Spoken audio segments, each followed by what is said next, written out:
Carla has come to tell us about the plight of the Rohingya children in Cox's Bazar, which I understand you have visited recently.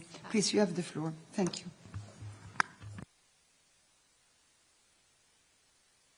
Yeah, that's right. Good morning, and thank you for your time.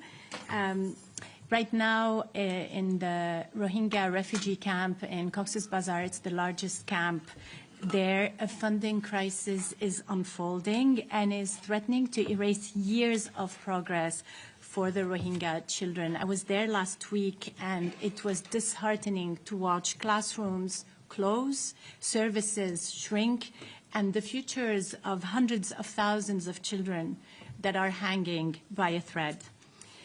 So last week, we visited the different parts of the camp. UNICEF, with our partners, we're doing everything possible to really stretch every dollar, but we're running out of options. Education, water, sanitation, and hygiene assistance are among the hardest hit. Protection services for women and children in this very large refugee camp, the largest, are being interrupted just as risks are increasing. Recent data shows a staggering reality for children, with 685 cases of child recruitment by armed groups reported this year alone, more than 5 times the total recorded for all of 2024. And the year is not yet over. Indications are that the situation will be even more dire next year. The overall Rohingya response faces what we call right now in UNICEF a funding cliff in early 2026. So we're progressing towards this funding cliff at high speed, with worst-case projections suggesting that already insufficient contributions could fall by half. Even with efficiencies, integration of programs, localization of the support, and the saving of tens of millions of dollars, no amount of cost-cutting can offset such a deep decline. And across the camps, kindergarten and grade 1 learning facilities remain closed, so children are not schooled, denying education to the youngest of children. Youth vocational centers are shuttering, leaving adolescents vulnerable to recruitment, exploitation, and abuse, and rising insecurity overall.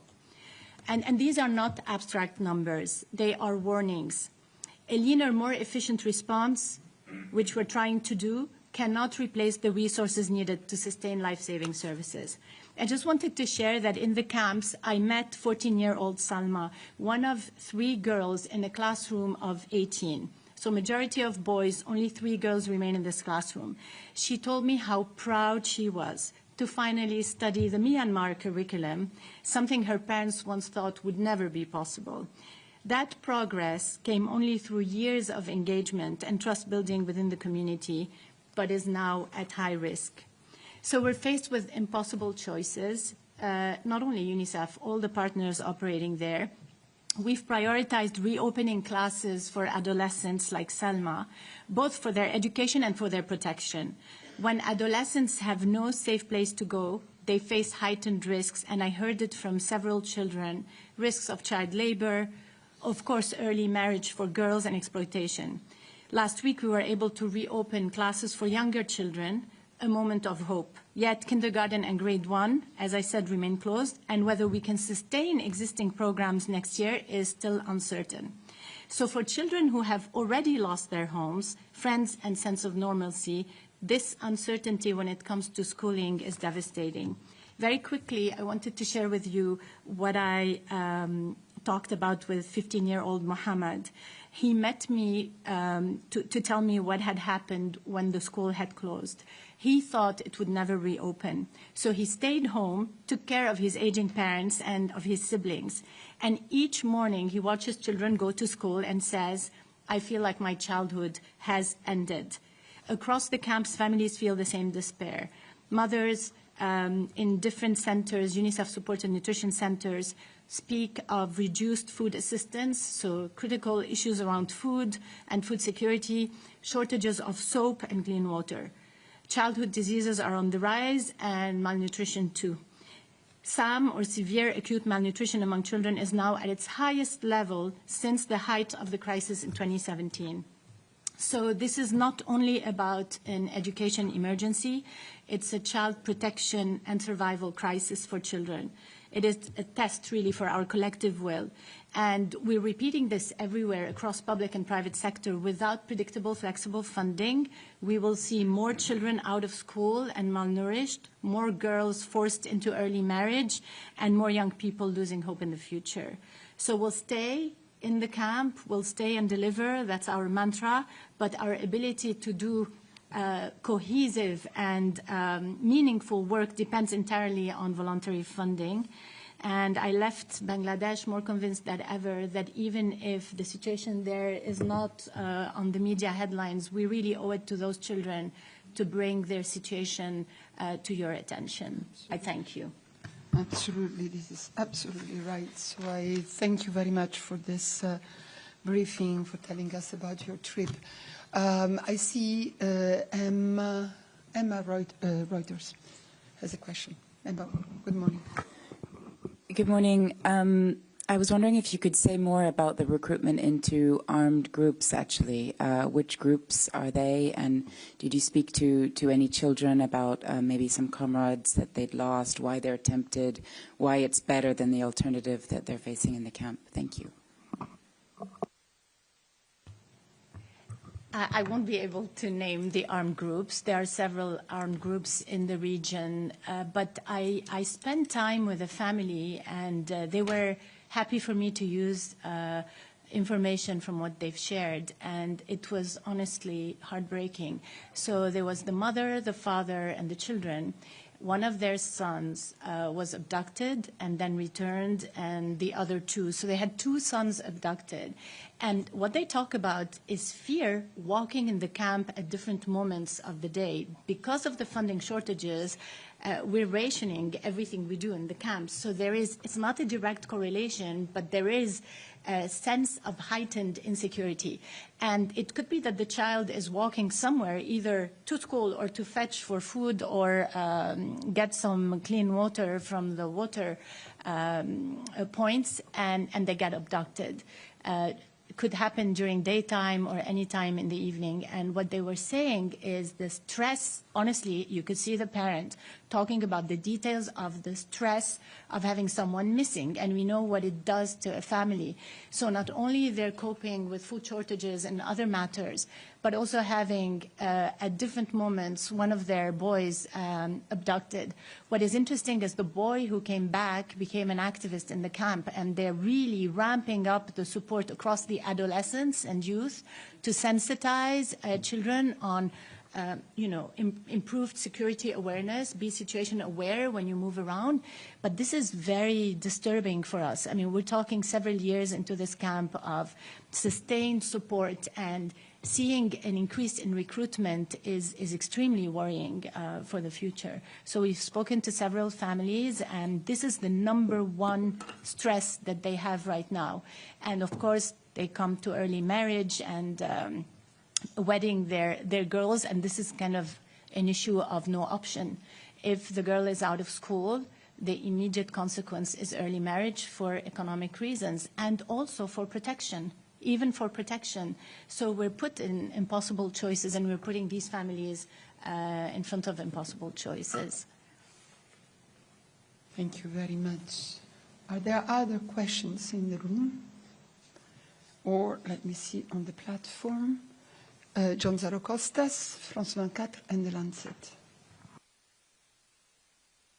Good morning. I've got a question for Carla, but on another topic. So I'll wait if there are more questions on Cox's Bazar. I don't see any, John. So, no, I don't see other questions on Cox's Bazar. So please go ahead before we let Carla go. Yes. Good morning, Carla. Nice to see you again. I was wondering how you are doing in the fundraising for funds for Gaza, given that some of the areas that UNICEF is actively involved, education, nutrition, and WASH, are very underfunded, below the average. John, we will have a very consistent part of the briefing on Gaza, but this is a very specific question for us as UNICEF. I don't know if you want to answer before you go, but we will have much more on Gaza, including from UNICEF. Please go ahead. Thank you. So, I mean, the funding crisis, the global funding cuts are coming from the public sector. And again, it's not just the US, it's the domino effect with the different European countries following suit because of the geopolitical situation and prioritizing other budget lines, so ODA shrinking massively. This is an important piece, and we know that for UNICEF, we're living a contraction of 20% across our programs across the organization. Now, what I can say is, as much as things are shrinking on the public sector side, there is a momentum for the private sector side. And even if we don't go to the private sector saying you have to compensate for the public sector, the private sector has a role to play per se in itself. And we've seen a revived momentum now for Gaza, for Ukraine, for other underfunded and also willfully neglected contexts. I think that we have a momentum now across the humanitarian development sector to really have a meaningful approach with the private sector to at least create that safety net until things stabilize more globally. And Gaza is no exception. And especially now, there will be a renewed attempt to support because they know that all the agencies are ready to deliver the aid. We were kind of handcuffed, and the private sector could not just support to support. So I think we need to really ramp up our appeals and bring the private sector at the table. And that's really timely that you speak about that, Carla, because our next speaker is indeed going to speak about the reconstruction need for Gaza. I'd like to thank you very, very much for having come. Oh, this is a question for her. Not on Gaza, please. I want to do a Gaza part. So is that on Gaza? But I would like to hear from UNDP because he's going to speak a lot more about funding. Carla, do you need to go or can you stay? I can stay. Okay, but that's done. In this case, let's do this. We have online, you can stay on the podium, yeah, sure, and Ricardo too. We have the privilege to have online the special representative of the administrator of UNDP for the Programme of Assistance to the Palestinian People, Yago Sillier, who I would like to welcome.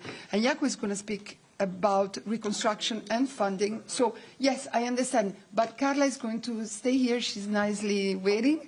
And we will take the question on the economic issue and reconstruction and funding for Gaza just after Yago's intervention. And then we will have Christian Cardon for ICRC, Ricardo, and maybe, I don't know if Tariq also will want to say something on the humanitarian side of the situation in Gaza. So, because Jaco needs to go afterwards. So, if Carla can stay, we will listen from Jaco, and then I'll take the question on the economic issues, reconstruction, and funding, okay?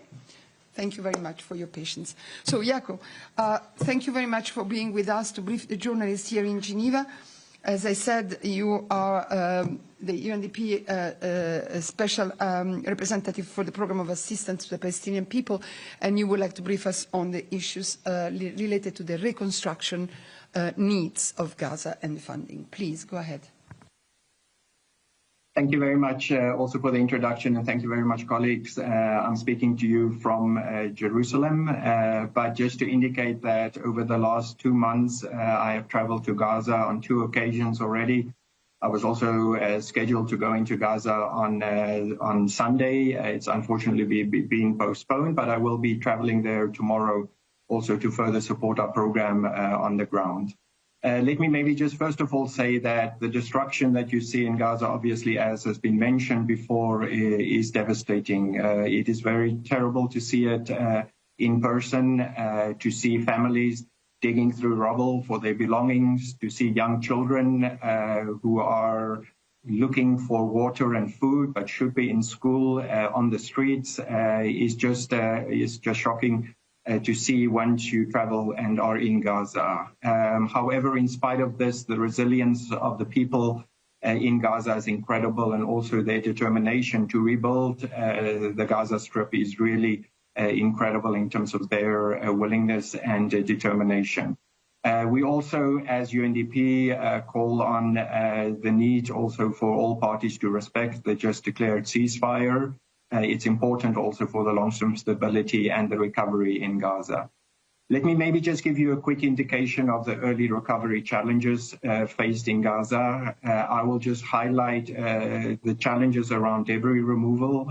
For instance, if you look at the debris challenges and what needs to be done, it is comparable to building a 12-meter wall around Central Park. And if you fill that with debris, then that is the amount of debris that needs to be moved in Gaza. As UNDP, we've already removed about 81,000 tons. That is about 3,100 truckloads. The majority of the debris removal is at the moment to provide access to humanitarian actors so that they can provide the much needed aid and support to the people in Gaza, but we also help with hospitals and other social services that needs to be cleared of debris. We have reused about 13,200 tons of debris. We use crushing machines so that the debris can be reused for anything from road pavements, but also to providing flooring for some of the shelters being built in Gaza.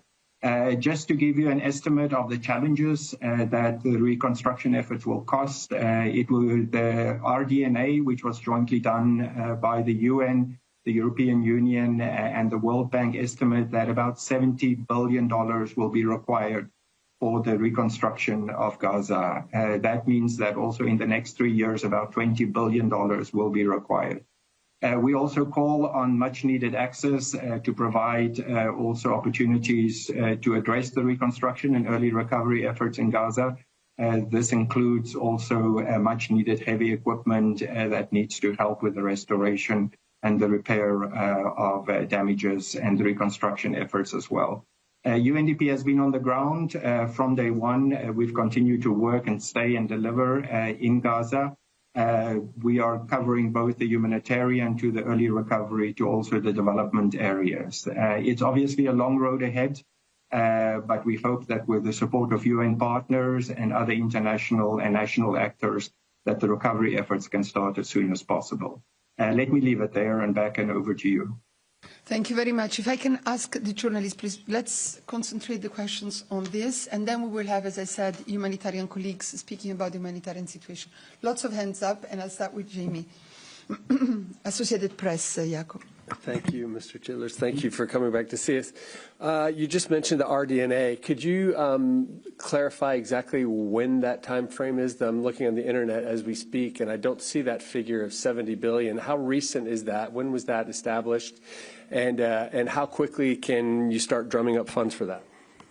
And Jamie, maybe you had also you also had a question for Carla. So before your hand. Ah, okay, then wait. Okay. No, let's keep it to that. Jakob, please. Yeah, so just to mention, the interim RDNA was done in March, and that figure was 53 billion. Since then, the World Bank has done an updated assessment that has brought the figure to 70 billion. And that is what also the most recent pledge would be. Just to indicate actually that the United Nations, with the technical support of UNDP and the European Union and the World Bank, is also now updating the RDNA with the physical damage, which is what will be needed. So also to provide a more comprehensive recovery plan and framework for the challenges in Gaza. Thank you very much, Emma. Reuters. Yes, I was just wondering, can you say how many million tons there are of rubble in Gaza right now? And does that include Gaza City? There's been a lot of recent demolitions. Can you say how much extra rubble that has generated? And next steps for pledging, for getting donors and states on board? Thank you. Yeah, so the estimated damage and rubble throughout the whole of Gaza is in the region of 55 million tons. Another way to put it, apart from the example from Central Park that I mentioned, is also equal to 13 pyramids in Gaza. That is the amount and size of the challenge that needs to be filled. Obviously, a big part of that is now in Gaza City. there has been incredible destruction and and many houses have been destroyed. There is about 425 housing units that have been either fully destroyed or damaged. So that also gives you an indication of the size and the challenge that needs to occur as well. There are also a number of new, as we mentioned, in terms of the funding request. It is great to see, as was mentioned previously by my UNICEF colleagues, donors also stepping up and making a commitment to also help both with the humanitarian but also the early recovery efforts in Gaza. Agnès Pedrero, AFP. Yes, thank you. Agnès Pedrero from Agence France Presse in Geneva. A question on the work that you will be doing with the rebels. Do you expect to find bodies in those rebels, and what is the procedure in those cases? Who is in charge of taking care of the bodies and to identify them? If you could give some indications about all that part of the work. Thank you. Or other agencies. Yeah. Unfortunately, this is a reality and a very sad situation of the work that we're doing also in rubble removal. We have actually come across such incidents already, where 3 bodies were found in the process of removing some of the rubble. The UN and the debris removal cluster has very strict, also based on international standard policies and procedures and SOPs for how to deal with such incidents. I can maybe share with you that what we first did is calling the civil defense unit just to mark off the area. Then the ICRC are called in to help with identification of the remains, as well as WHO, of how to take care of those remains. And then obviously there are also religious considerations that we have to do for these types of bodies and for burial. So those are also taken into consideration and addressed during this very difficult period. Unfortunately, we anticipate that many more bodies will be discovered in this process of rubble removal. Indeed. And we will hear also from ICRC later on. Agnès, you have a follow-up? Yes, you mentioned that you already have found 3 bodies. Could you let us know since when? When do you have begun your work? Thank you. Yeah, we started actually with rubble removal already in 2012 in Gaza, but we have been active since the war started on the 7th of October, since January 2025. We have done the rubble removal. The bodies were discovered actually in a mosque about 2 months ago. So that's where they were discovered during the initial phases of providing spaces and open spaces also for shelter opportunities. Christian Ulrich, German news agent. Good morning. Thank you. Can you tell us a bit about your discussions with the Israeli authorities? Do you have the go-ahead to go in? Do you have the go-ahead to bring heavy equipment? When do you expect this work to start? And on the money side, do you have any commitments, firm commitments towards this sum of $70 billion yet? Yeah, so we're in constant negotiations and discussions also under the umbrella of the UN, together with all of our UN agencies, funds and programs, to allow access for not only the emergency humanitarian supplies, but also for equipment, including shelter materials that are obviously needed at the moment, especially as we get closer to the winter and the conditions that people in Gaza will also face. We hope that the ceasefire would also provide the opportunity to accelerate also access for other equipment, as you mentioned, heavy equipment like bulldozers and other trucks are needed, and we hope that the access can also be provided for that as soon as possible. On the funding situation, the recovery will be a long process. There are very good indications from donors already, including what we're seeing throughout, the Arab world, but also from European partners. America has also indicated that they are going to be coming and supporting some of the early recovery efforts. What we've learned from these very comprehensive processes is that it unfortunately takes a lot of time. And it will in Gaza also take some time for the reconstruction and recovery to be fully completed. It's usually a combination from donor funding, but also bringing in the private sector to help with the recovery effort and providing funding for recovery, typically in big or after big conflicts. The private sector can generate about 50% of the funding opportunities for recovery efforts as well. And then there will continue to be innovative other ways also found for the funding challenges that will arise into the future. Thank you very much. Jeremy Lange, Radio France Internationale. Two questions on figures also. I think I've seen that 80% of the buildings in Gaza have been whether destroyed or damaged, but I think the figure dates back to September 2024.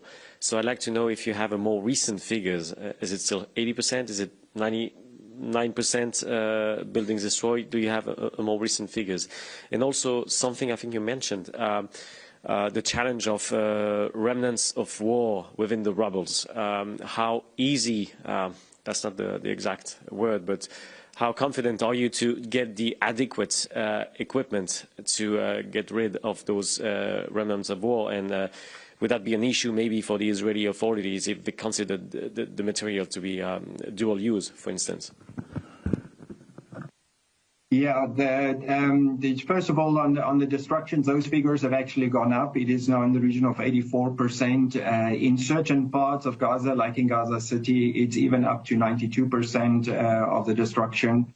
So there are various degrees, but this is also what we are currently doing under our rapid damage needs assessment. We will do physical verifications of the damages and also make sure that both the social infrastructure but housing infrastructure is also recorded and properly recorded so that both the needs and damages can be estimated for the rebuilding efforts as well.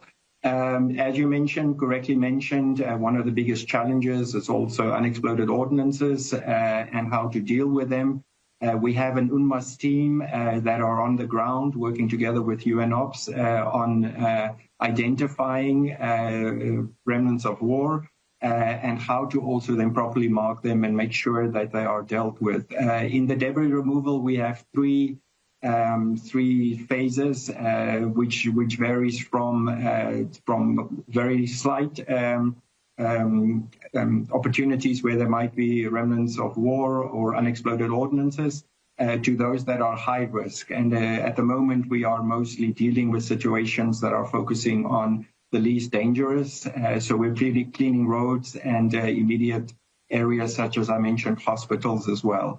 There is an effort underway to scale up the teams and the work being done on unexploded ordnances, including various organizations that have been identified to come in. And we hope that they can also be provided access because that's something that is always the first phase of any reconstruction efforts, but also the efforts to remove debris.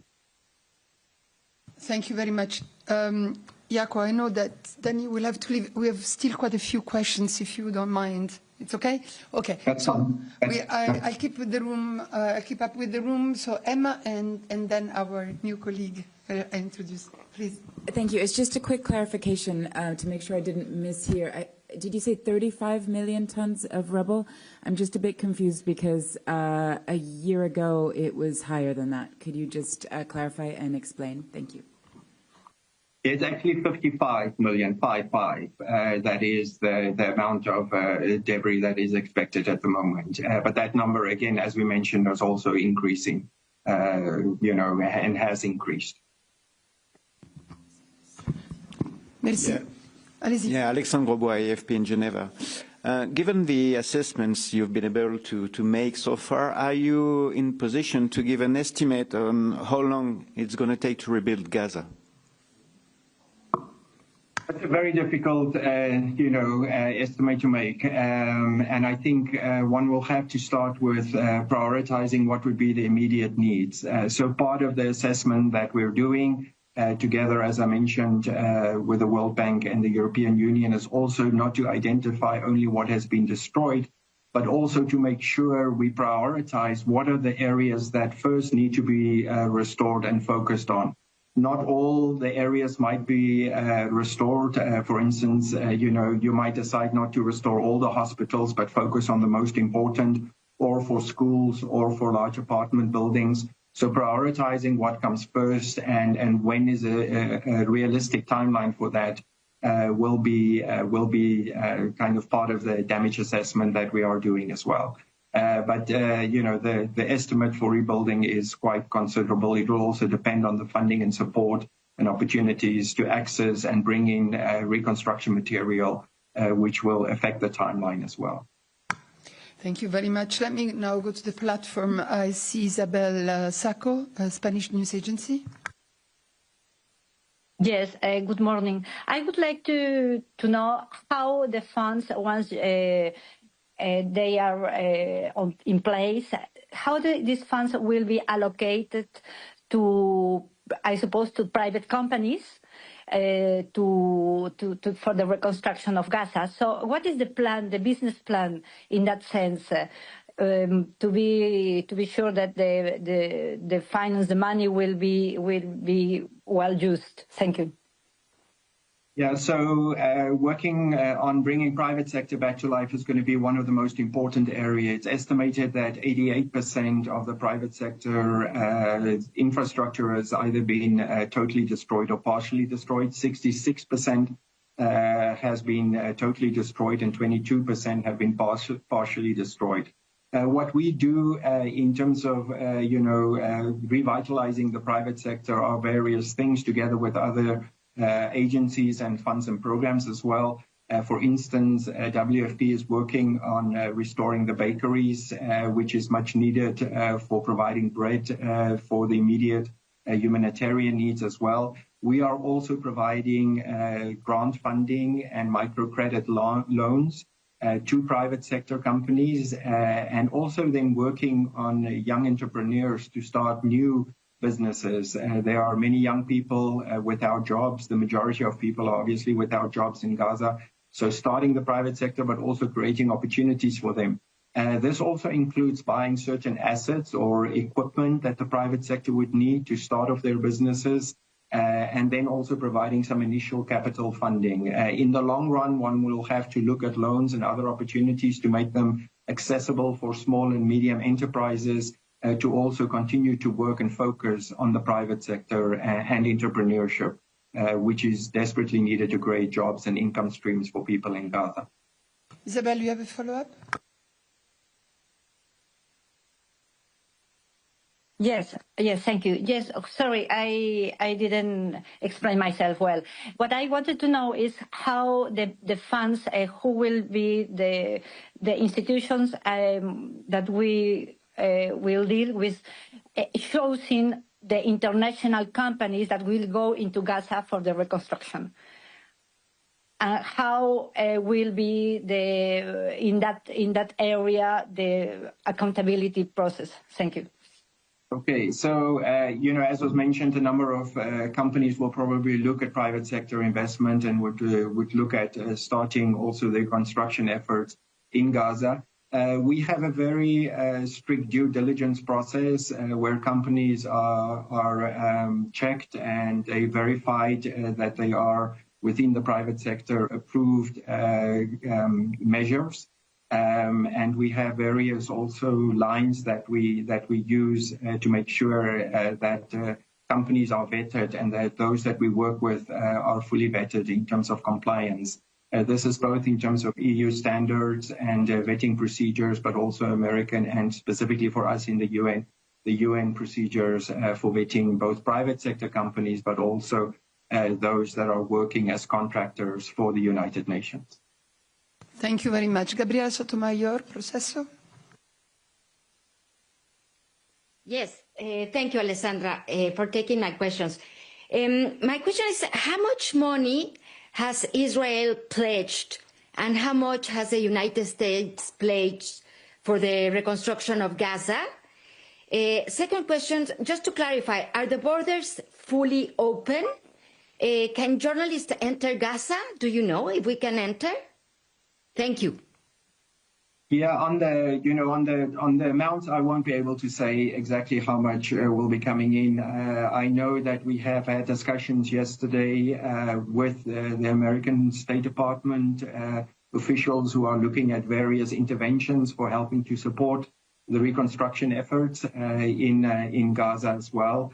And then in terms of the opening of the borders, it's obviously a very important part of the agreement and who will get access, including the role of bringing in journalists. I'm not aware that anybody is allowed in at the moment, but we hope that that would also change because a lot of people, organizations and groups will be needed to help support the rebuilding efforts in Gaza. John Zarok, I'm sorry. I'll take John and Nick, and then we will go to the humanitarian. But, John, you had a question. I don't know if it was for Jaco or for Carla. Yeah. Also for the representative from UNDP. You mentioned earlier, sir, that the revised estimate is 70 billion. When was that done? Was it by the EU, the UN, and the World Bank? You mentioned in the reconstruction, you hope 50% of the funds to come from the private sector. Is that 50% of the 70 billion? And thirdly, most immediately, and I see Christian in the audience from ICRC, water and sanitation, there's been a lot of damage in the last few days to sewage in Gaza. How urgent is that, and how much money are you willing to put up front for water and sewage? Thank you. Yeah, so maybe just to mention, the figure of 70 billion is actually an addendum that the World Bank specifically did based on recent methodology. That figure came out in September. As was mentioned, when the full RDNA was done, that figure was on 53 million. But now, with the ceasefire in place, we are hoping to also do both the rapid damage needs assessment, but also the physical verification of the damages as well.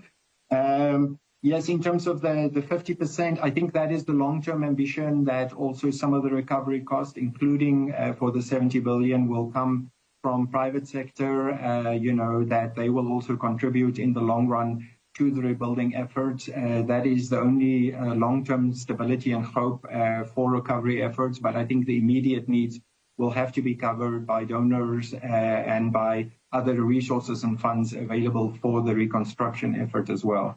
You're 100% right. Water and sanitation is one of the biggest challenges in Gaza. UNDP is actually, supporting water trucking in Gaza. We have, on a daily basis, provide about water to 300,000 people a day. There are huge sanitation challenges as well. UNDP originally was involved in the building of the Khan Yunis wastewater treatment plant. That has been damaged, but we're looking already to restore that so that sewage treatment can already take place. It is one of the biggest challenges. We're also looking at other options for latrines and sanitation kind of opportunities as well, and how to address that through many of our programs and funds. Thank you very much. And Christian will maybe tell us more when he comes to the podium. John, is that a follow-up? I'd like to go to Nick and then let Jaco go. Yeah, it is a follow-up. You mentioned, sir, 20 billion in the first 3 years. That seems to be the same estimate as in February. But do you think you need to revise that figure given that the needs are much higher now? Yes, I think one has to be realistic also if there's going to be that amount of funding available for the reconstruction and rebuilding areas. But yes, that figure would have come up. You're right. That is the original amount that was given for the reconstruction efforts as well.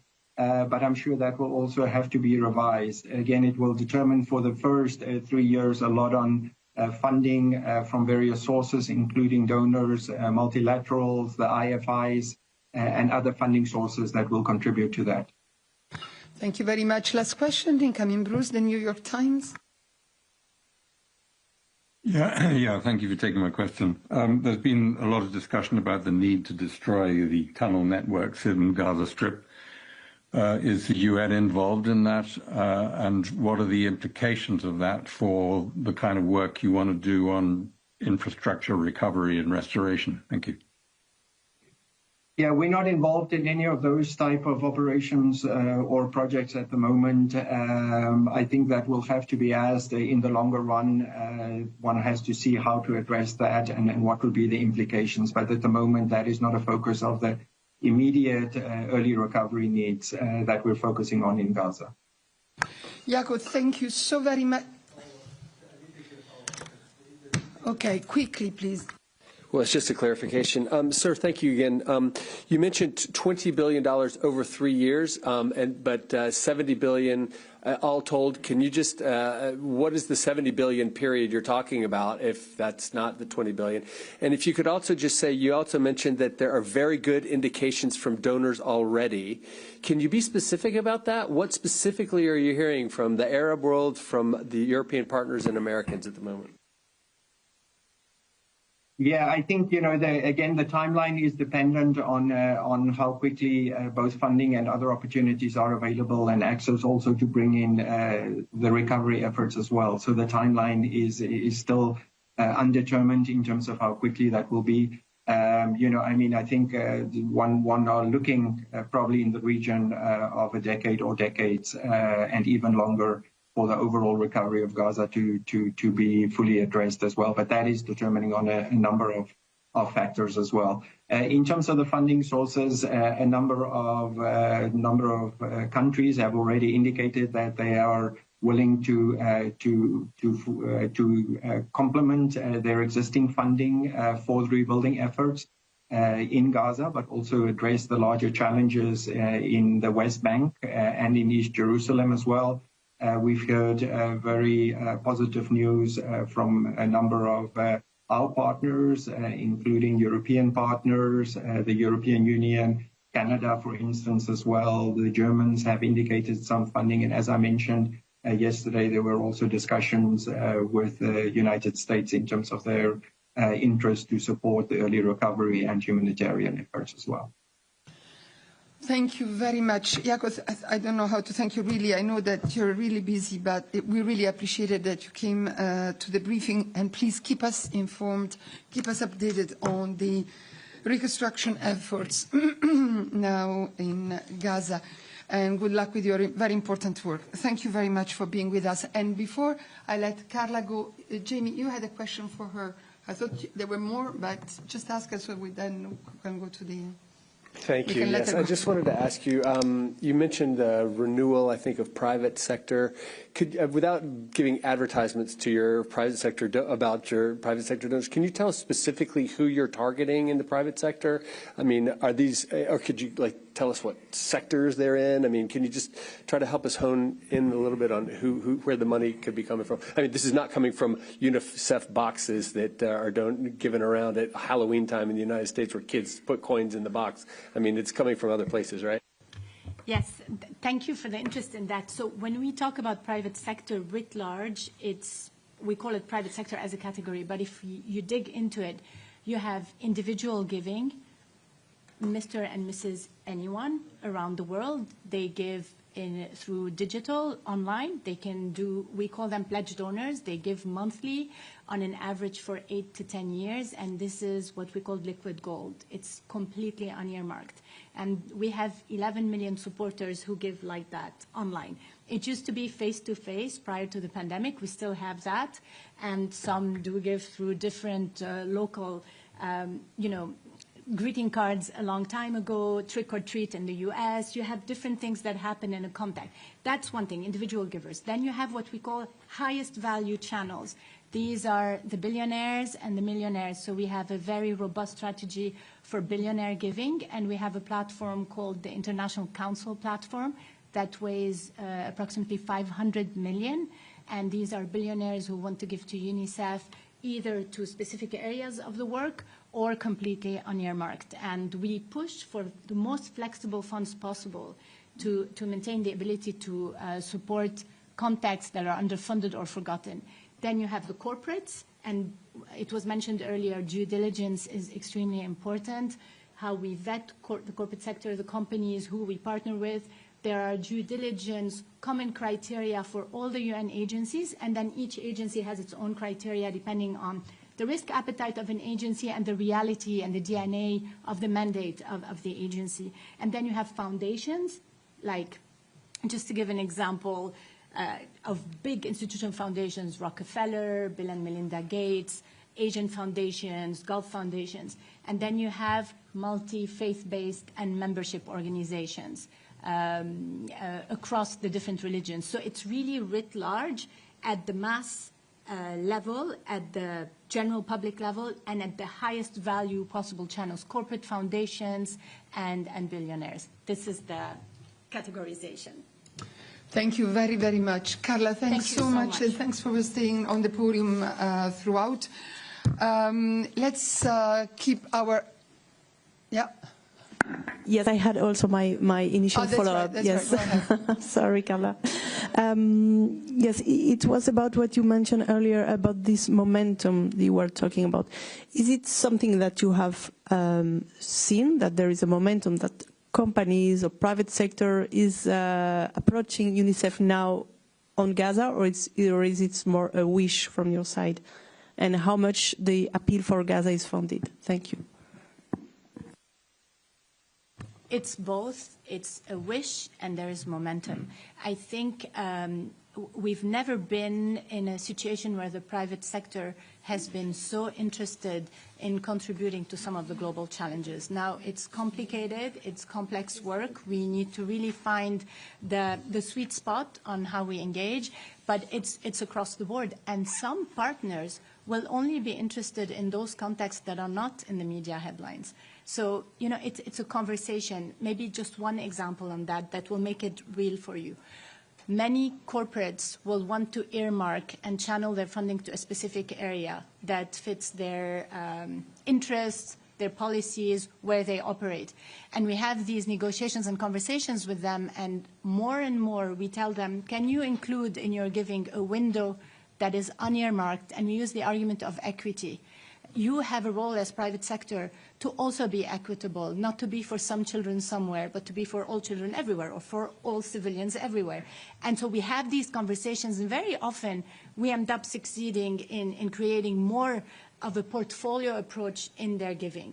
It's complex, but now there is momentum. And I think with the global funding cuts, we cannot afford not to engage intentionally with the private sector, but also to challenge them, not just on the income, but on the influence, on how their work can influence negatively child rights, what they do in their supply chains, is there all the issues around child rights, from child labor, child well-being, all those issues. So there's a conversation that goes beyond the income generation, that is more on the influence the private sector can exert and how we can leverage their own influence to channel more support to contexts like Gaza or others.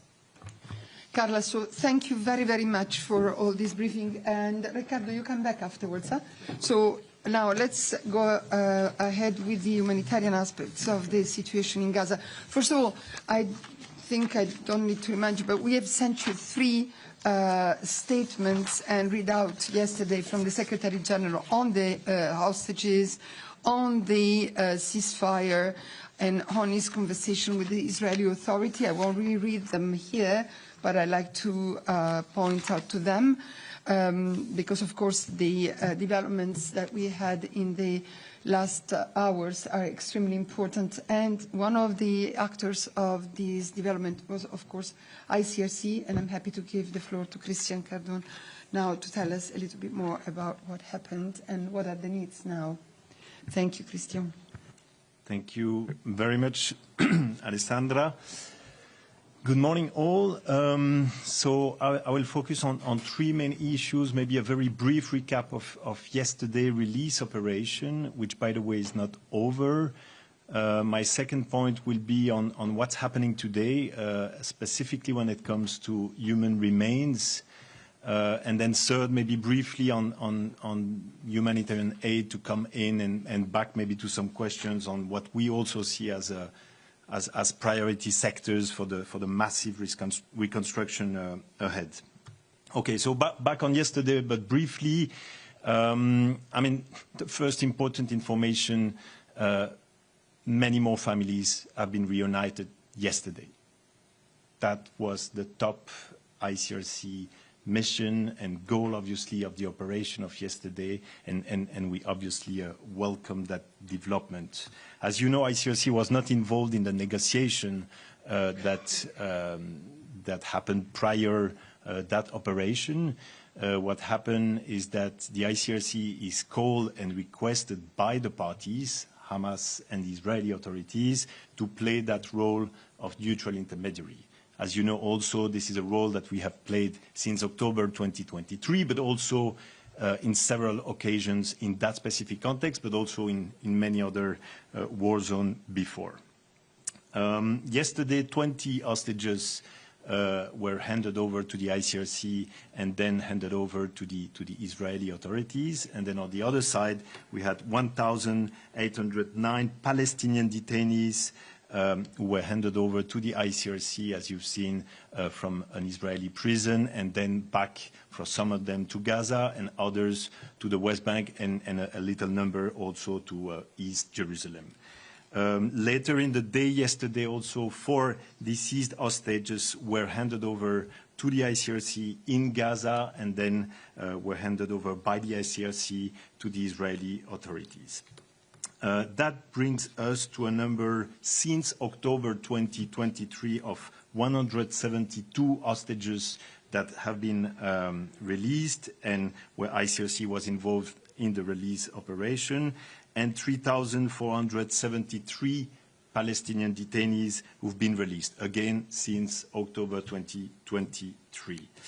No need to remind you that we unfortunately, never had access to both the hostages and the Palestinian detainees, despite having repeatedly asked in bilateral, but also publicly, to get access to the hostages and to the Palestinian detainees. For your information, also, when it comes to Palestinian detainees, ICRC had probably one of its biggest activity in that context was the visits to Palestinian detainees prior the 7th of October 2023.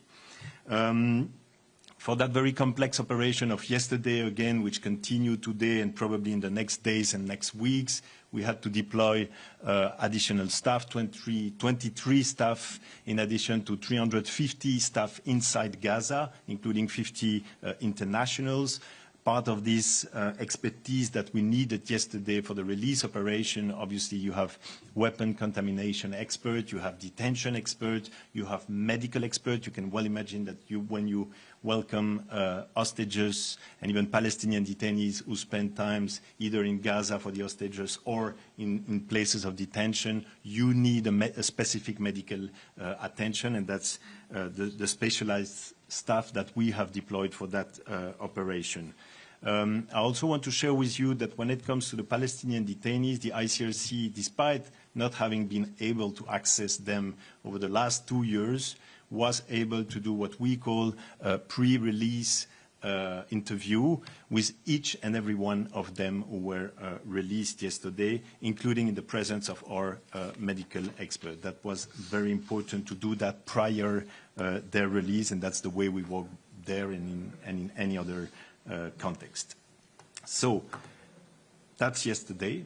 By the way, if we compare to previous operations that you have followed in the last 2 years, we also very much welcome the fact that compared to previous operations, these ones were much more discreet. We didn't have the ceremony, and this is clearly something that ICRC has been extremely clear about, being with Hamas or the Israeli authorities, that respect of the dignity of hostages, Palestinian detainees, and obviously, and I will get back to that, human remains should be ensured all the way. Okay, today, very soon you'll have in your inbox another ICRC press release specifying a bit what we will be doing in the next hours, but probably days and weeks. The research for human remains, it's obviously even bigger challenge than having, I would say, the people alive being released. That's a massive challenge. As you know, there will be human remains being handed over from both sides, the Israeli authorities, but also Hamas. Already today, and we started yesterday with the 4 deceased hostages that were handed over, we will play a role also in facilitating this very sensitive operation. We've called once again, and in particular when it comes to the human remains, for dignified management of the bodies.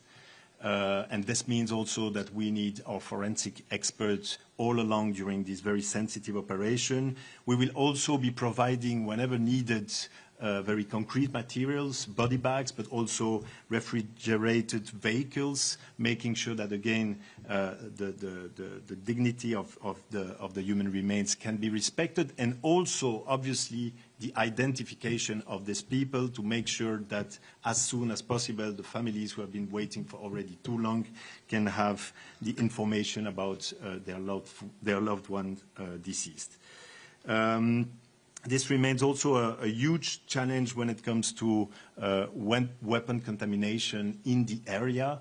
I think that listening also to colleagues from UNDP before, with the challenge we have in front of us when it comes to the reconstruction, the issue of weapon contamination will be central when starting the cleaning, but also obviously when starting the search for human remains that are still under the rubble, as we all know very, very well.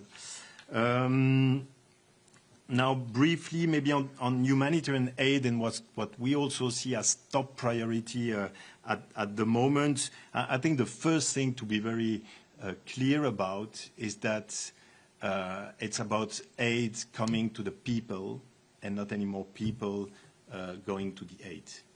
Let me just clarify that over the last months, we've all seen how complex it has been for humanitarian actors to do their work. And basically, most of the actors, ICRC included, were not able to organize a sufficient distribution of aid inside Gaza. And what we've seen instead, it's people coming back from distribution sites being wounded, if not killed in many instances. So the first important thing, I would say, beyond the number of trucks and many details that you're probably going to ask me afterwards, that's the shift that needs to happen. It's that the aid should come to people. And when we are talking about humanitarian principles, it's to make sure that actually elderly people, handicapped people, wounded people can have access to the humanitarian aid. That has not been possible over the last weeks and months in Gaza. So we are ready, obviously, as many other actors, with trucks ready to come in. Some already entered, as we've all seen yesterday, with any kind of materials, not only for the short term, but also for the long term. I heard a question about what's the priority in terms of infrastructures. What's very clear and what we have seen, including in Gaza City, and by the way, ICRC just reopened also, is activities or its presence inside Gaza City. You remember that was suspended since the 1st of October. But what we can see is that water infrastructures, wastewater infrastructures, hospitals, electricity infrastructures, most of them collapse or are on the verge of collapsing. So it's very important that in addition to the emergency aid that will be in the trucks, there's also materials to allow the key actors to rebuild these infrastructures. Voilà, I will stop it here. Voilà. Thank you. Thank you very much, Christian. This was really insightful. I will now maybe turn to, who wants to start? WHO. Thank you. Thank you, Alessandra. So just really a few points on immediate needs for supporting health system in Gaza right now. You have probably seen Dr. Tedros had a post yesterday. We managed to get to Al Ahli Hospital and deploy emergency medical teams there. We also got 8 trucks with the medical supplies for WHO, but also for health partners. We reached European Gaza Hospital to retrieve some equipment and moved it to a Nasser hospital. And we are on the way to get more trucks at the at the Karem Shalom crossing. Now, what is really needed? I mean, we've been talking to you on all these different parts of a health response in recent months. Well, first we need to scale up the delivery of medical supplies, because the pressure on hospitals is not going to ease overnight. We need really to bring as many supplies as we can right now to make sure that those health workers who are still providing health care have what they need. As I said, we managed to get to Al-Aqsa Hospital, to Al-Ahli Hospital, where we deployed some tents, and I will give you all these details in a note. Second thing is really to expand the medical evacuations from Gaza. 15,600 people, including 3,800 children, need to be medically evacuated. And since October 2023, WHO has supported the medical evacuation of 7,841 patients, including 5,405 children. What we need more countries to accept patients from Gaza, and we need restoration of all the medical evacuation routes to West Bank, where we had a medical referral pathway, to Jordan, but also to East Jerusalem. So we need all those ways through which patients from Gaza were going before the war to be restored. Just to remind you that before the October 2023, we had between 50 and 100 patients from Gaza getting out of Gaza for medical care on a daily basis. We need to support rehabilitation of hospitals and increase the deployment of emergency medical teams. And this is basically to restore specialized services. When we were talking to you about the hospitals that were still minimally functional, they were just providing minimum care. Many of the specialized services were not available anymore. So we need really to do that. And Dr. Pieperkorn was talking about the prefab facilities to increase the capacity and to have specialized services. Let's not forget mental health. We need to ensure mental health services are integrated into all levels of care, from community to hospital level. Mental health needs have more than doubled, with over 1 million people now requiring urgent support, with available services that are far from what is needed. And I really invite you to read the document on mental health psychological support that has been posted, and it really details the need of people in Gaza who went through horrible trauma and were exposed to conflict and violence, displacement and insecurity, were constantly in fear, and obviously everyone needs support on that. We talked to you about the need for rehabilitation. We issued a report, you will remember, some 10 days ago. Nearly 42,000 people in the Gaza have life-changing physical injuries, and 1 of 4 in these injuries are in children. So, and life-changing injuries account for 1/4 of all reported injuries since October 2023. Over 5,000 people have faced amputation. These people need rehabilitation services, and we need to make sure those rehabilitation services are available. We need to expand screening and treatment of malnutrition. In 2025 alone, over 500 people died from the effects of malnutrition. Right now, only 4 stabilization centers are functioning. We also need to scale up disease surveillance. We've been telling you occasionally about emergence of diseases. You will remember we had a meningitis, Guillain-Barré syndrome, acute respiratory diseases. We need to make sure that we can capture that any possible trends and to respond to it. And again, we need for that access, and we need resumption of medical evacuations, and we need flexible funding. And again, we need this ceasefire to last. So I will stop here, and all these numbers will be sent to you in a note. Tariq and Christian on the other side. Thank you very much to both. And Ricardo is here also to answer a question on Gaza on behalf of UNICEF. I open the floor to questions now. Jamie? Thank you, Alessandra. Thank you, Christian, for coming to see us. You mentioned that the more operations are continuing. How many bodies do you expect to be handed over today? And could you just sort of give us a perspective, because it seems like this is a really important point going forward. How difficult is the process of obtaining human remains? What are the challenges, and particularly how concerned are you that any delays might jeopardize the ceasefire? So what are you telling both sides, either to tamp down expectations or encourage patience so that this important element doesn't derail the progress that has been made so far? Thank you, Jimmy. On the number, I would have had the same answer yesterday when it comes to the living hostages or Palestinian detainees. And believe me, that's a big issue for us. We actually don't know.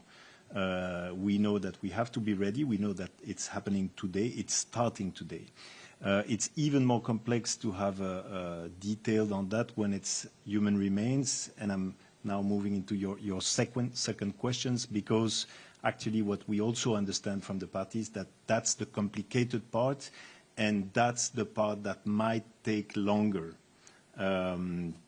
I think there was a very clear understanding that the first part, so living hostages and living Palestinian detainees, was supposed to take place in one day, mission accomplished by the parties. But now there is clear indication that this might take much more time because of the difficulty to find the human remains in Gaza in particular. That's the case for the human remains of hostages, but in general, human remains, as we've discussed before, that may be under the rubble, considering the intensity of the conflict over the last days, particularly in Gaza City. Now, are they in Gaza City? Are they in the south of the Gaza Strip? Are they in the middle of the Gaza Strip? These are information that we don't have. Yesterday, what I can tell you is that at some point, we were notified that there would be release in the north, and there would be release in the south. That may be the same scenario for the human remains. That may be also, there might be also other places where ICRC will have to move.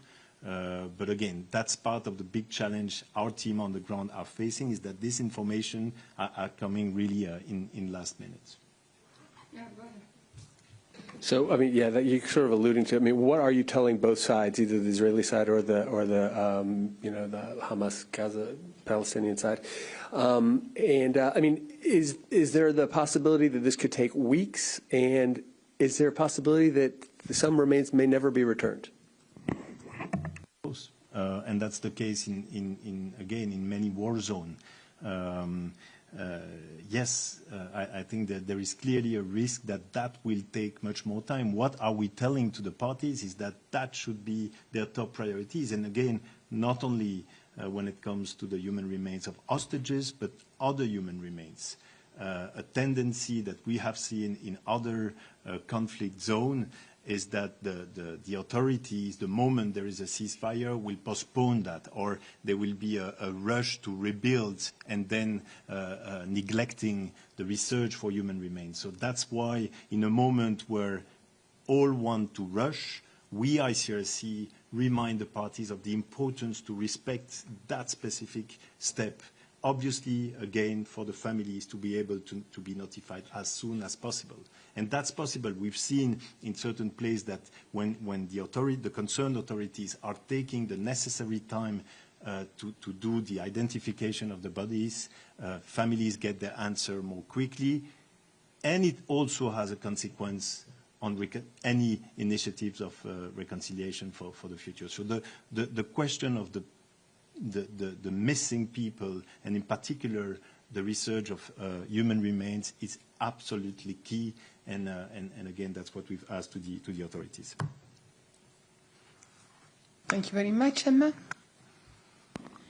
Thanks, Christian. It's on the same topic. So the 4 hostage remains that returned yesterday, did Hamas give you any indication that they know where they might be? Or are they pretty much starting from scratch? What's your impression? And is ICRC involved in that search, or really just the transfer? And to follow up on what you said about aid, has the really big ramp up or scale up of aid that is so badly needed in Gaza, has that really happened yet, or we're still sort of in a waiting pattern? And for Tarek, please, on the medical evacuations, have you been given any indication of how quickly that can begin? And is there any guarantee that transfers back to Israel, which were happening before the war, can resume? Is that part of this agreement at all? Thank you.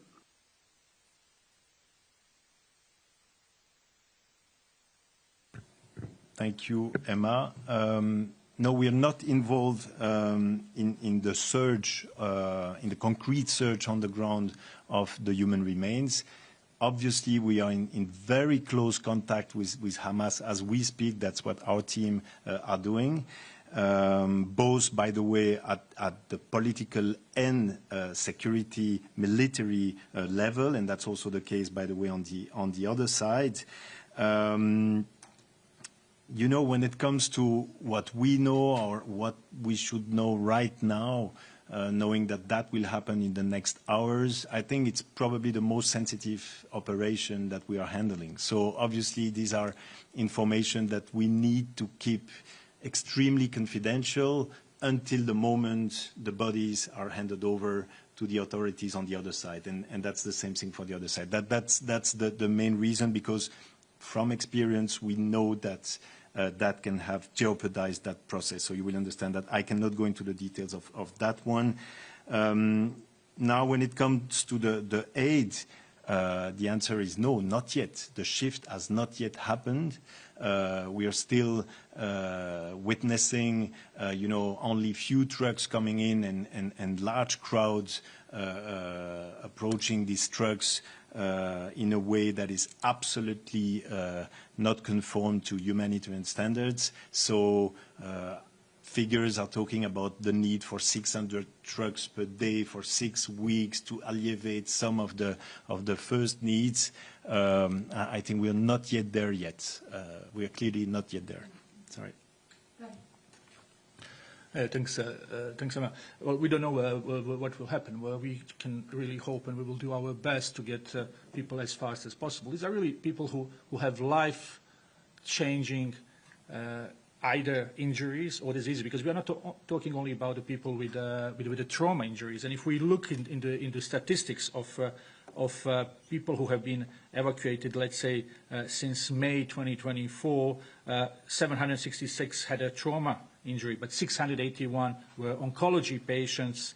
There were 250 people with ophthalmology issues, congenital anomalies, cardiovascular diseases. So it's a mixture of people who have been injured, but also people who had pre-existing conditions. So we need really, again, to find countries that will accept. And if you look at a fact sheet, you will see the numbers of per country who accepted the most, with Egypt accepting almost 4,000 people, followed by United Arab Emirates, Qatar, Turkey, EU countries, and others. We need countries to be willing to accept patients, but we need those really well-established corridors to Jordan, to Egypt, to East Jerusalem, where people were referred in the past. And you will remember that we were issuing a yearly report on referrals from Gaza to neighboring places. So we will do our best. We just have to understand that we are really talking, I'm giving you numbers. These are really people who need to go out, to receive medical care, to try to have a normal life again. And sooner it happens, better it is. Ricardo, you wanted to add something? Yeah, just to chime in, I echo what my colleagues just said and reinforce how devastating these last 2 years have been for children across the Strip. And that won't change with a temporary ceasefire. Obviously, that's the very first step that we have been calling for, so we can start rebuilding that humanitarian system that has been basically dismantled or very close to being completely dismantled over the last couple of months. 3,800 babies in need of medical, or children in need of medical evacuation. We know that 25% of all children injured in Gaza have life-debilitating injuries. So that's several thousands of children who need better treatment and are not getting access to it, or even wheelchairs and crutches, and are not being able to get access to those supplies because they have been denied over and over to get in. So we're working on that. But again, this doesn't change in a few days. This will take, as our UNDP colleague said, weeks, months, and maybe decades in terms of the reconstruction, but also making sure that the health systems are back on track, and that the UN can do what it had been doing before this war started and started devastating the lives of children and their families. Thank you. Thank you very much. Sorry, I'll do a little bit of housekeeping here. So we've got 2 questions in the room and 3 online, but Christian needs to leave at 12. So can I ask first those who have questions for Christian? Agnes, I saw your hand up. Simon, is that for him too? Okay, let's start with the 2, and then I go to the platform, and we will see if we can release you quickly. Agnes. Yes, thank you. So it's a follow-up to what you said, but it's also open the question to Jens, and think it's listening. You say that... He's in the room, Jens. Okay. Yes, you mentioned that only a few trucks are coming in. Do you have explanations about why? Is it because the logistic is complicated, or are you doing requirements to enter? It's not possible. And so the same question to the UN, to OCHA, which has a global view of the situation. If this is for security that trucks are not entering, we would like to understand. Okay, I'm sorry, bear with me. Come, Jens, but I'll ask Christian to answer first. I'll go to Simon. Let's ask all the questions to Christian, and then the other colleagues will be able to answer. You really have a hard stop, huh? I can move a bit. Yeah. Okay, Simon, go ahead. Okay. Yes. Let me let Christian answer, and then I'll go to Simon. Okay, thank you, Agnes. So the answer is that, I mean, there are different factors. Yes, security is one, obviously, but that's mostly when trucks will get inside the Gaza Strip. But before that, there are the entry points. And again, to be updated in the next hours, but to my knowledge, not all entry points are open to have humanitarian aid inside Gaza. And that's the main issue right now.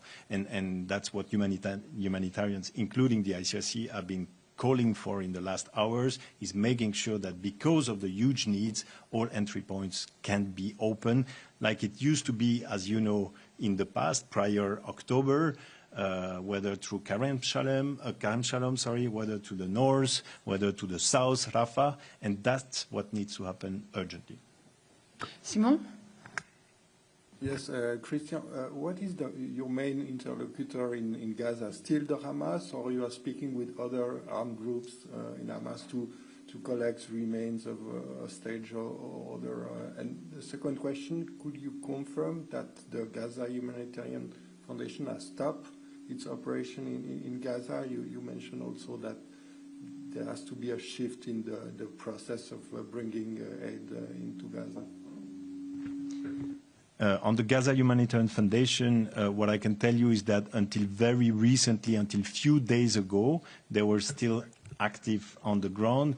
And I'm knowing that because we were still receiving on daily basis people wounded coming back from the distribution sites. As we speak right now, we've been informed that there might be a shift, knowing that all the other traditional actors will fortunately be able to restart their operation as they used to do prior 7 of October, but to be confirmed if the Gaza Humanitarian Foundation will continue to play a role, you would have to ask them, obviously. Yes, we obviously continue the dialogue, as I said before, with Hamas authorities inside, outside Gaza, by the way, political level, but also security, military level, and any other actors that could have an influence as we speak on the humanitarian situation, on the response, on the access of humanitarians. And yes, within Gaza you have complication, and yes, within Gaza you have other actors, and yes, ICRC is in touch with all actors present on the ground, all armed actors present on the ground. Gabriela, is your question for Christian?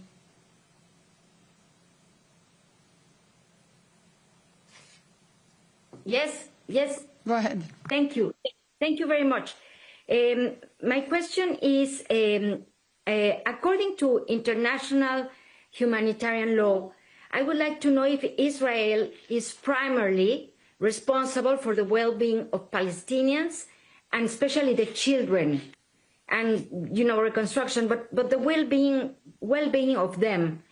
And maybe for Alessandra, or I don't know who can answer, maybe Christian. Yesterday, at the hostage release ceremony in Israel, one of the speakers mentioned that this was not a genocide.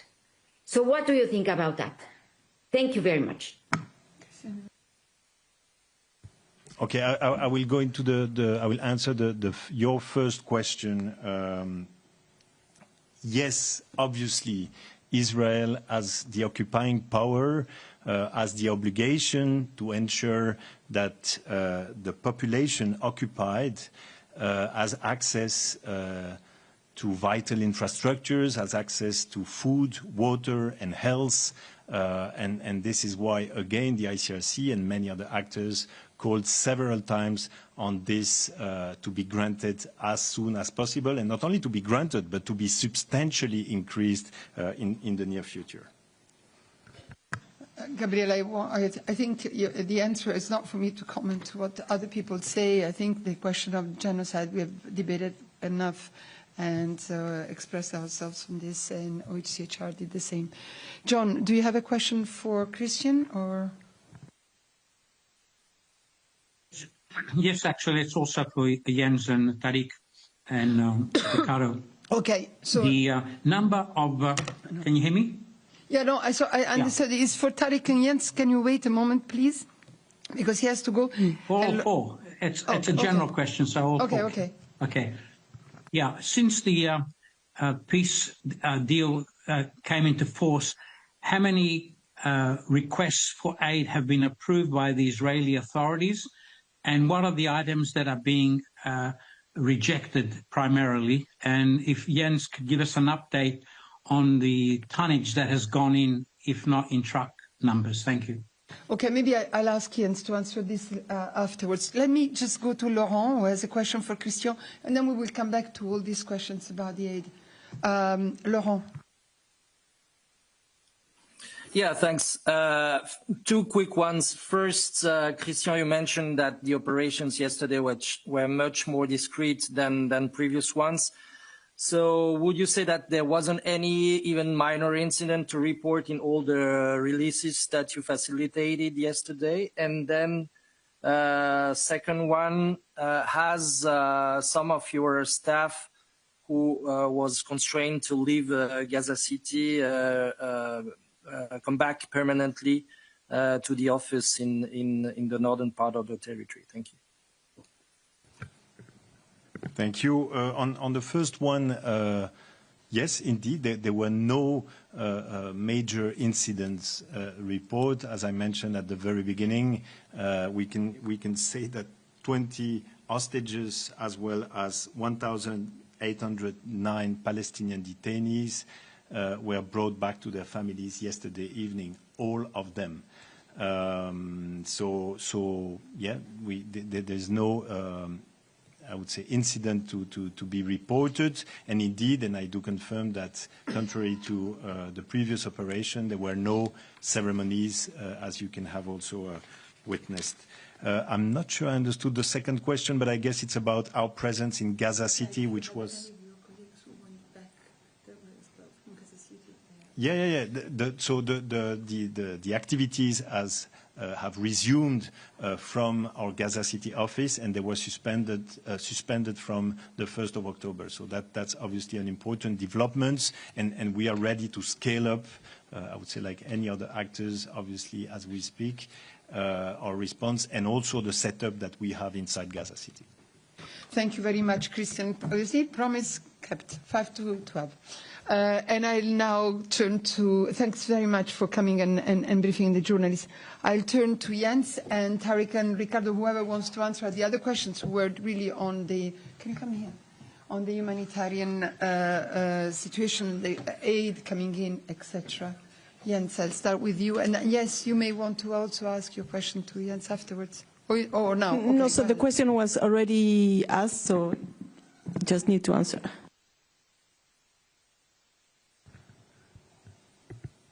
Thank you. Good morning. So, John, if I understand your question correctly, I'll try to unpack it a bit. You speak about requests and approvals of convoys inside Gaza. That's your first part. I do not have numbers on that, but I have evidence that we have from our colleagues on the ground who says that humanitarians are now able to move more easily in many areas, so teams are reaching peoples in places that have previously been cut off. So movement restrictions inside Gaza is clearly better now than they have been in the past.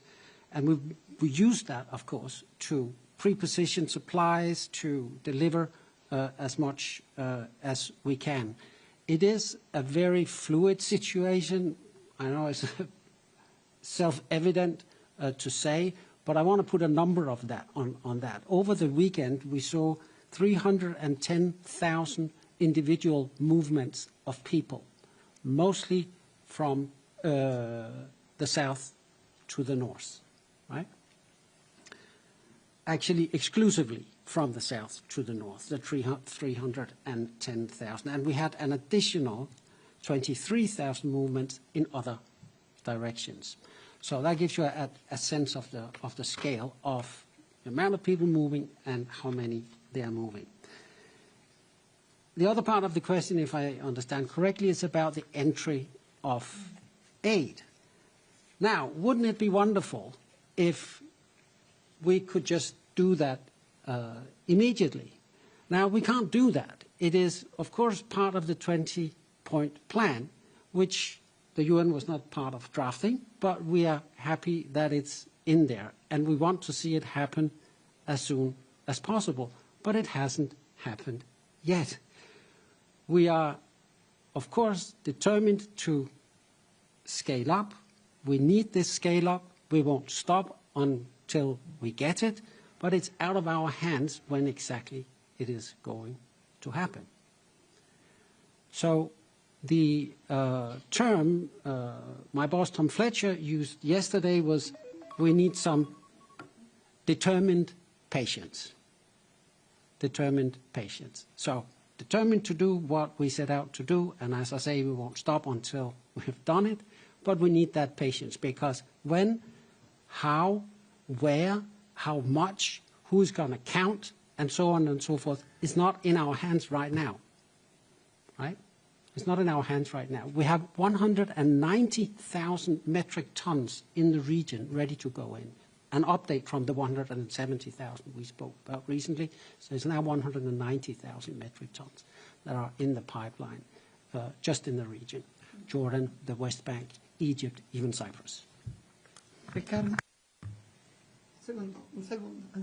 Just to add to what Jens just said, very, very correctly, it seems to me that after the ceasefire was agreed, it's a temporary ceasefire. It's always good to remember. We hope it will hold and become everlasting peace for the region and Palestinians, of course. But the enthusiasm that came from the international community, from people on the ground, that this was the beginning of the end of all the suffering and things would change rapidly, is just not being reflected on the ground day in and day out.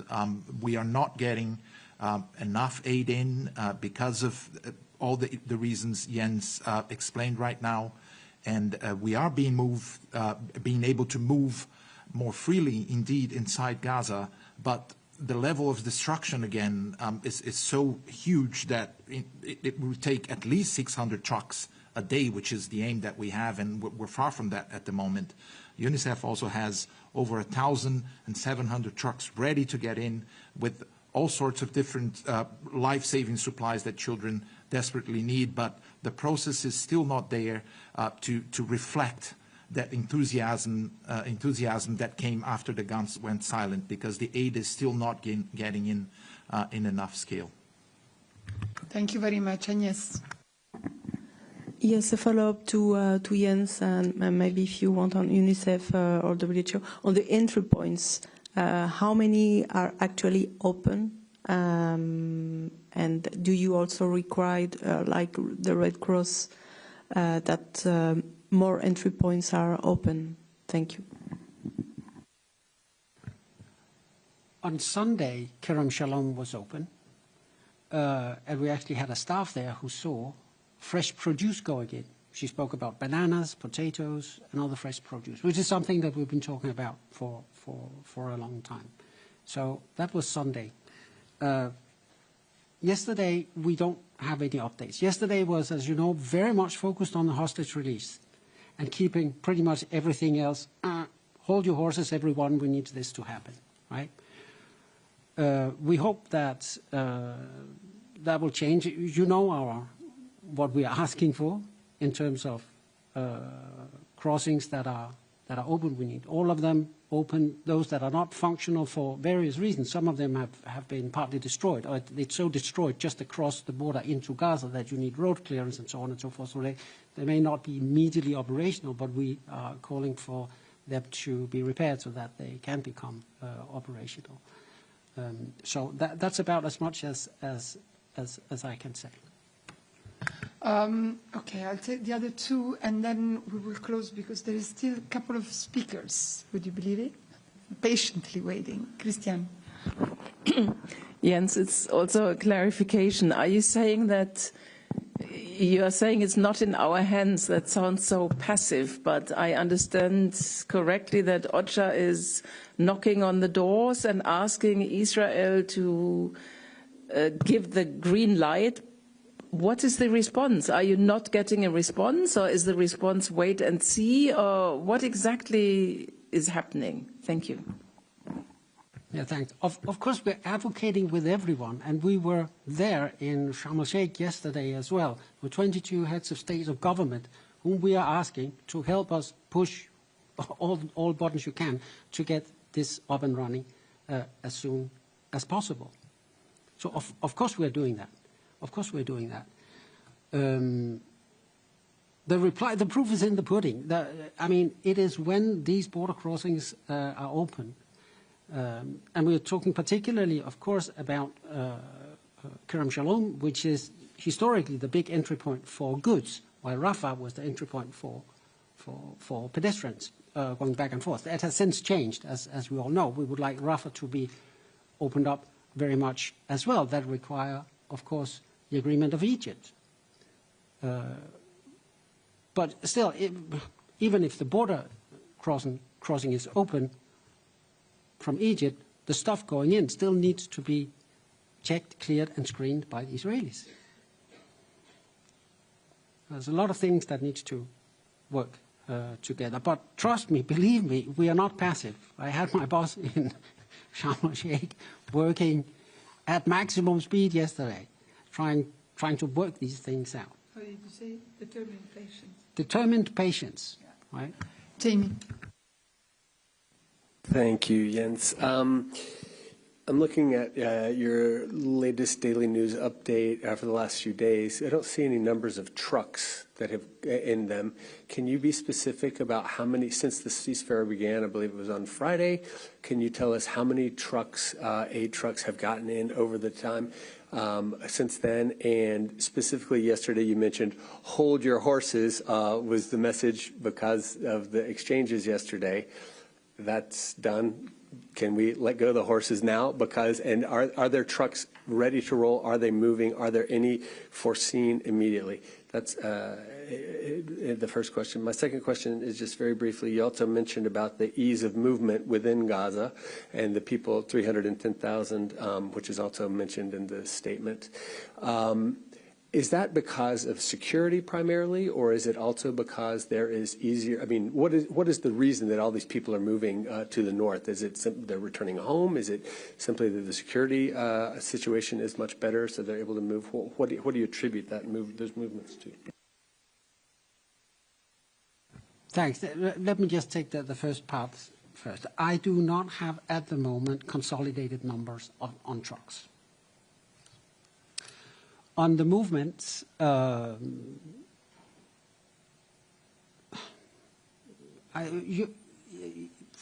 the south to the north. Yeah, why? I think you should ask the Palestinians themselves why they move. I don't want to speak on their behalf. Of course. And I had seen another hand, Emma. Hi, Jens. My understanding is that it's actually closed today for a Jewish holiday, Kerem Shalom. Is that definitely the case? And would you have a comment on that? I mean, this is the moment to scale up, and it's closed for a holiday.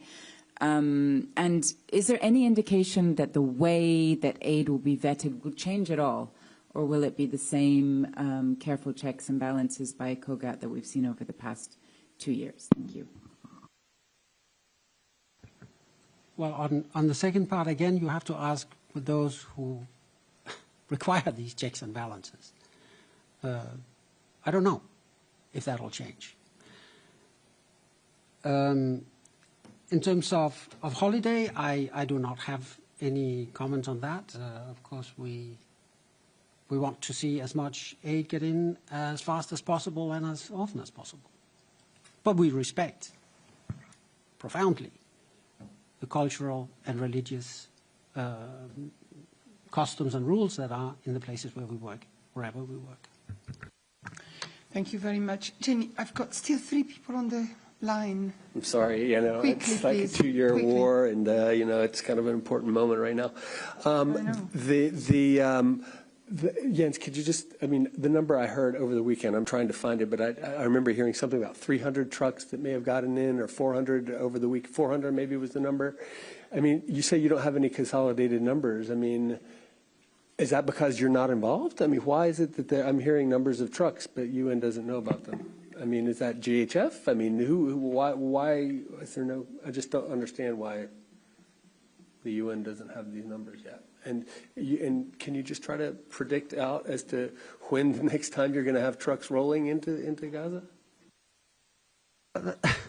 I think the latter part is easy, because once we get the message from the parties to this peace agreement, which has just started, that the borders will be open, then of course we'll start moving in. And on the first part of the question, no, I think my reply will be the same. I do not have consolidated numbers from recent days. Pretty clear. Okay, let me go to the 3 questions online, and then please, there are other colleagues who want to brief you and are waiting patiently. Gabriela. Yes, thank you, Alessandra. Well, this question maybe also goes for human rights, but they are not there. So my question to Jens is, do you fear that this is a move of Israel to have the hostages back and then could close again the border for humanitarian aid? Or do you fear that could happen?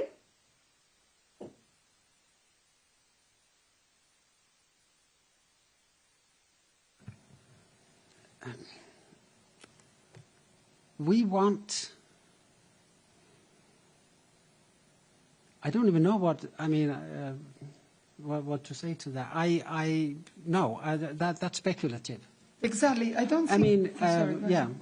I think, I'm sorry, Gabriela, but I think that's speculative at this point. I don't think we have to speculate on what might be the reason for one or the other, or what is happening.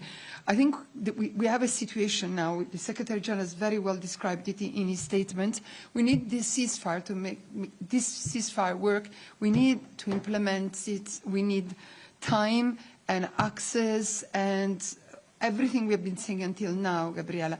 And we will work for this. We are working for this. Simon, pardon, I've got, I don't know how to do it. I mean, I don't know, lady, to the colleague to WHO, I'm very sorry if you can wait a little bit more. Sorry. Okay, let me go to the people who have been waiting on the platform. Isabel. Yes, thank you. Good morning, Jens. You said that yesterday and today maybe the movement of supplies that you have inside Gaza is easier.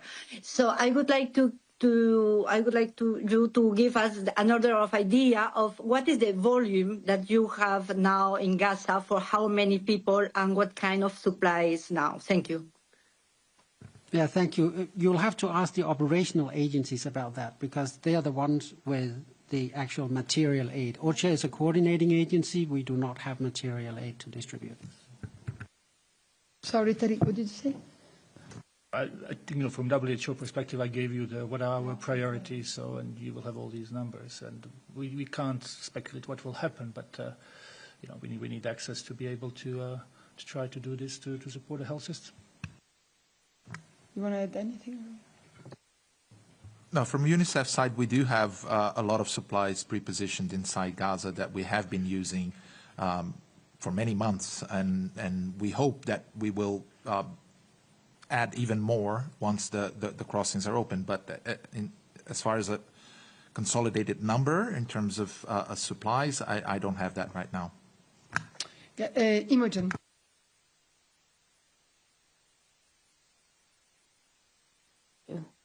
Hi, thank you. I appreciate it's quite complicated. Not every crossing is open. It's only very new.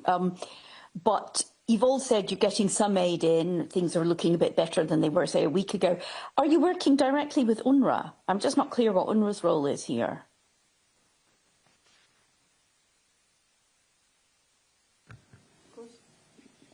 Yeah, please. I mean, I don't have any specific information on that, but we've been saying until now, and I think Juliette has been very clear last time when she came and briefed you, that UNRWA is there, UNRWA continues to work, UNRWA is the backbone of our operations in Gaza. But I don't know, Jens, if you have more precise information on that, but I think that is pretty clear. But Imogen, if you want to have more specific information on what they are doing, like now, please ask the question to Juliette. John.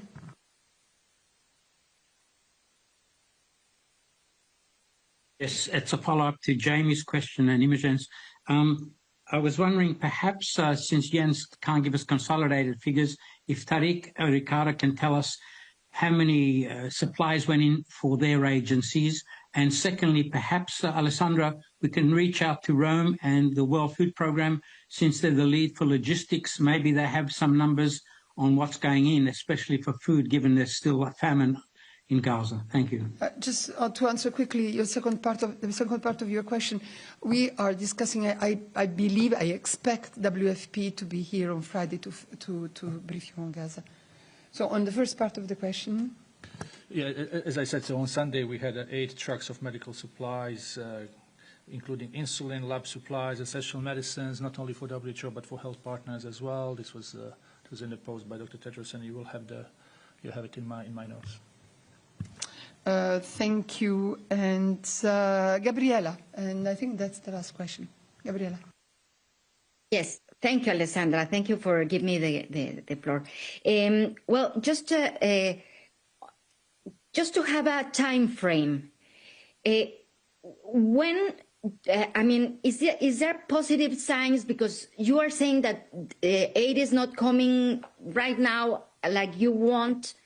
So what is the time frame that you have that you would say, okay, this is rolling? What would you say to that? I mean, according to your experience in other conflicts. I mean, I don't think we need to go to ask for experience in other conflicts. We've had a ceasefire before in Gaza where we were able to roll in. I think it was actually within minutes of its announcement. because we had the crossings open to do so. We are in the same situation today. We have been, of course, contingency planning for this scenario. That's why we have 190,000 tons of aid in the region. So we are ready to roll when the permissions are there and the conditions on the ground allows us to do so. Ricardo, you wanted to add some figures? Yeah, just to add on the number of trucks. So far, this is what we have, and in the last 24 hours, things might have changed, and I don't have the latest, but since the ceasefire was agreed on Friday, UNICEF had 41 trucks carrying winter clothes, tents, tarpaulins, dignity kits, and disability kits that entered Gaza. UNICEF has an additional 1,370 truckloads of life-saving supplies ready for immediate dispatch, with thousands more in the pipeline. So we're planning that in the coming weeks, if access improves and more corridors are open, that more shipments will come, including therapeutic food for children suffering from acute malnutrition. Let's not forget 500,000 people are still in famine situation or conditions. We have vaccines, medical equipment, water purification systems, alongside more winter supplies for children and families. Thank you very much. Thanks to everyone for this very, really informative briefing and for all the questions. I'll ask now to Tariq to stay on the podium and ask his colleague, Dr. Nirja Chowdhury, Technical Officer for the Neurological, Sensory and Oral Conditions Unit, to come to the podium. Can we have the plate, please? Thank you very much. Thank you, Ricardo. Please. Thank you very much, Alessandra, and thank you very much, Dr. Nirja, for your patience. We have sent to you the press release, also a link to the report. It has been published now. It's a global status on neurology. Some of you have asked for embargoed copy earlier, but now it's being out. So I'll ask Dr. Nirja to tell us more about this really landmark report on neurological disorders and burden of diseases. Thanks a lot, Tariq. And hello, everyone. Good afternoon now. Just let me start with a simple question. Have any one of you had a severe headache or migraine? Or do you know or have known of anyone who has had epilepsy or stroke or dementia? These are neurological disorders. These are conditions that affect the brain, the spine, and the nerves. Other conditions are also included, such as meningitis, the autism spectrum disorders, nervous system cancers, multiple sclerosis, Parkinson's disease, and many more. The surprising fact is that more than 3 billion people, that is a third of the world's population, are affected by these conditions. These are the leading cause of ill health and disability, but at the same time, they're often misunderstood, neglected, underfunded, and overlooked. So what makes neurological disorders specific? First of all, people with these conditions often require lifelong care. It's not only the person with the condition who's affected, but also the family and carers. The carers are most often women who provide informal care at home.